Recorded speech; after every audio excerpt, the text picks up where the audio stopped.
it's easily the most puzzling topic at the start of Big 12 play, because this was a team that, I mean, I would say predominantly it was probably K-State and Texas Tech were probably the most common teams you heard in reference to a Big 12 championship, and they've looked dreadful in 3 games. I mean, even their win against a middling North Dakota team was not very impressive. I mean, I think it's a couple of things. Number one, I mean, Avery Johnson is constantly in the crosshairs, it appears, of criticisms. For me, he's far down the list of issues. He did have the interception at the end of this game that clinched the loss for them, but it was tipped off Joe Jackson. It wasn't a good throw.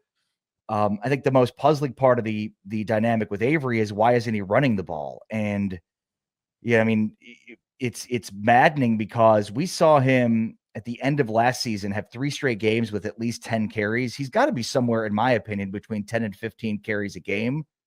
That's a huge part of his arsenal. And, there's a lot of talk about protecting him. They don't want to leave him susceptible to more hits. And I mean, it's like, okay, you protected him and you're 1-2. So Yeah. what difference does it make? That's a good point. Yeah.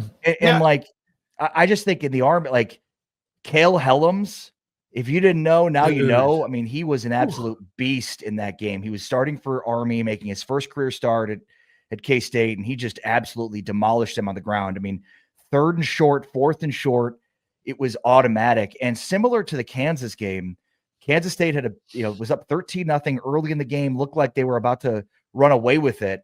And I mean, a big lead on an Army team is like, that's impossible to come back from. And it was like slowly and methodically, Army got back into it. And suddenly you look in the second half, and it's like they're completely imposing their will.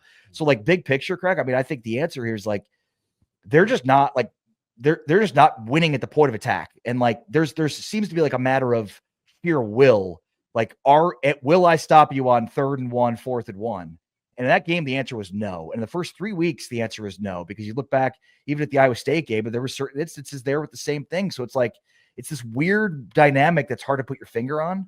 But I think that's part of it. Like the short yardage situations that Army was continually capitalizing and demoralizing K-State on at these long sustained drives, they had multiple 13 to 15 play drives in the second half that ate up about 8 minutes of clock. Like those and multiple 4th out conversions in that game because of it. And I just think like that's where like there's K-State teams in the past that just would not allow that to happen. And for whatever reason, this team has talent, but they're just losing at the point of attack.